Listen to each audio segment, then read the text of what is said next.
अस्सलाम वालेकुम मेरे प्यारे दोस्त, सब कैसे हैं। मैं हूं आपका दोस्त शेफ़ अल्ताफ़ और आज हम आपके साथ शेयर करेंगे रेसिपी जो ये मुख्तलिफ़ पार्ट्स में बनाएंगे हम।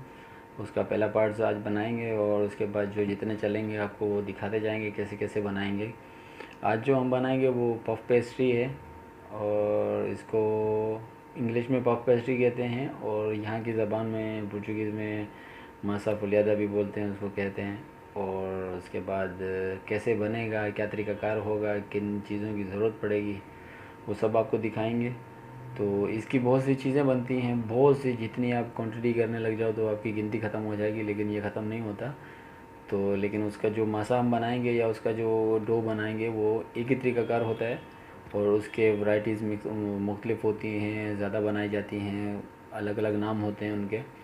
तो वो इंशाल्लाह आपको सब जितनी भी वैराइटीज़ होंगी आप हम इंशाल्लाह आपको कोशिश करेंगे पार्ट्स में दिखाने की। उसका पहला पार्ट्स है जो आज हम बनाएंगे, उसका जो आटा गूँधेंगे, उसकी जो डो बनाएंगे।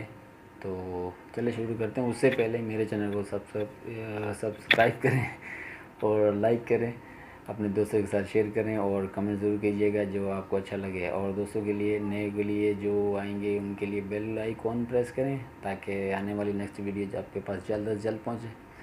तो चलो शुरू करते हैं। ओके, अच्छा जी, पफ पेस्ट्री जो हम बना रहे हैं उसके लिए हमें चाहिए सबसे पहले ये ईस्ट है हमारे पास, और ये जो मॉडल लिखा हुआ है इसका मार्केट का वो है, ब्रांड है इनका, ब्रांड का नाम है ये।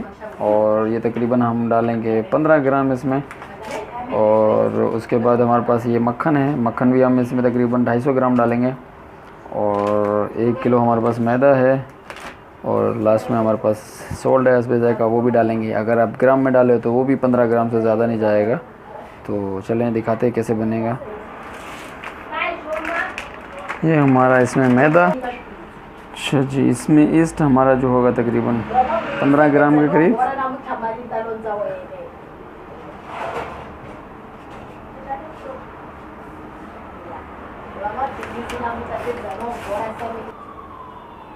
चम्मच हमारा 10 ग्राम का था तो हमने तकरीबन हाफ और डाल दिया साथ। और ये नमक, इसको भी हमने मिक्स करना है अच्छे तरीके से। तो रखिए,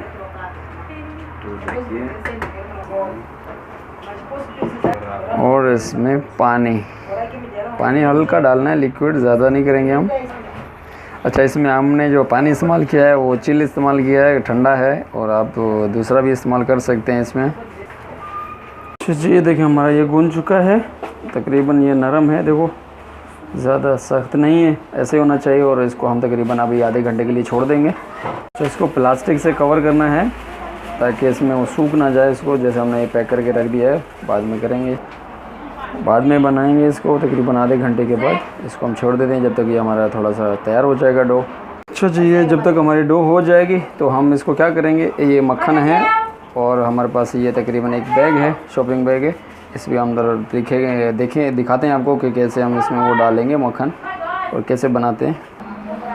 सिंपली तरीका है ताकि आसानी हो जाए, दोबारा नए बनाने के लिए थोड़ा सा मसला ना हो। जो नए बना रहे होंगे लोग फर्स्ट टाइम के लिए, उनके लिए मसला होता है कि उसको कैसे करें, हाथ ख़राब हो जाएंगे। सिंपल तरीका है, इसको बटर को खोलेंगे, हम बैग में डालेंगे। सिंपली तरीका यही है, देखिए बैग खोलें, उसमें ये मक्खन डालें,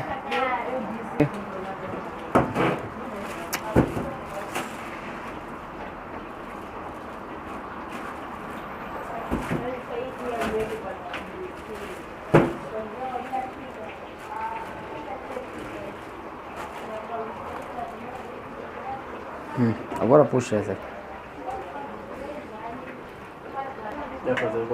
और फिर ये इसको प्रेस करना है। जैसे ही प्रेस होगा तो बराबर करना है।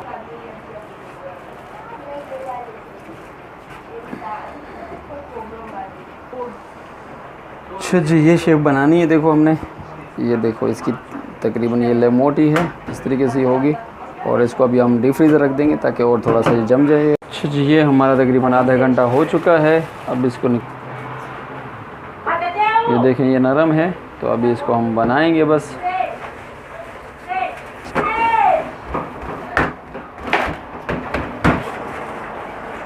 अच्छा जी, इसमें हम हमारा जो अभी बटर है वो डालेंगे इसमें।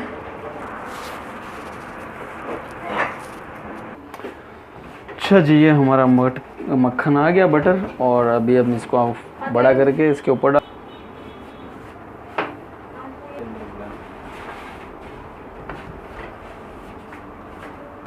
अच्छा जी, इसको हमने ऐसे ही पैक करना है। ये देखें पैक हो गया। अब हम इसको बेलेंगे।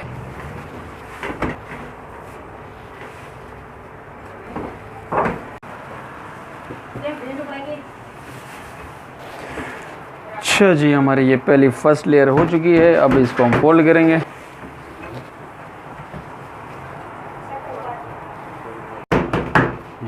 यहाँ की ऊना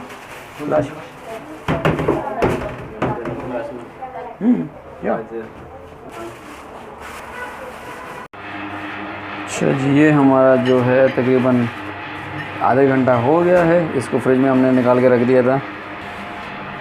अच्छा जी, ये फिर दोबारा स्टार्ट करेंगे हम इसको। अच्छा, इसमें जो है खुश्क का हमने ज़्यादा इस्तेमाल करना है, ये हमारा एक्स्ट्रा था।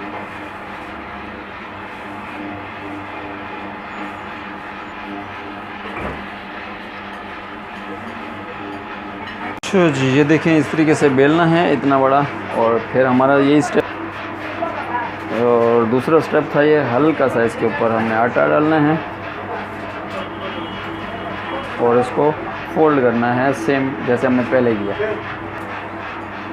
देखें कुछ का लगाना है ताकि इसमें हल्का सा कहीं मक्खन या बटर जो है हमारा वो ना निकले। ये साइज भी सेम। अच्छा जी, अब इसको हमने तीसरी बार बेलना है। अच्छा जी, ये देखिए हमने इस तरीके से इसको बेला है, और ये बड़ा ही है, उससे बढ़ाया है थोड़ा सा। सेम तरीका कार है हमारा। हम इसको फोल्ड करेंगे और ये भी सेम हम इसको फोल्ड करेंगे। अच्छा जी, ये भी हम इसको फोल्ड कर देते हैं ऐसे, ताकि हमें इसको फ्रिज में रखना है। और ये साइड भी सेम इसके ऊपर हम इसको तकरीबन दूसरी दफ़ा फ्रिज में रख देते हैं। सॉरी, तीसरी स्टेप है, हम इसको फ्रिज में रख देते हैं। हम इसको फिर निकालेंगे और फिर बेलेंगे एक दफ़ा लास्ट टाइम। उसके बाद हम इसको रखेंगे, फिर हमारा जो ये डो होगा वो तैयार हो जाएगा। तो अभी इसको हम डीप फ्रीज़र में या फ्रिज में जो भी आपको अवेलेबल हो वो डाल सकते हैं उसमें। सेम तरीका कार हमारा हो गया आधा घंटा, और इसको निकाल लिया हमने फ्रिज से और फिर बेलेंगे। अच्छा जी, ये हमारा डन है, और तकरीबन हमने इसको 4 स्टेप में किया है। और इसके ऊपर खुश्क का हल्का सा, और उसके सेम तरीका का इसको फोल्ड करेंगे हम।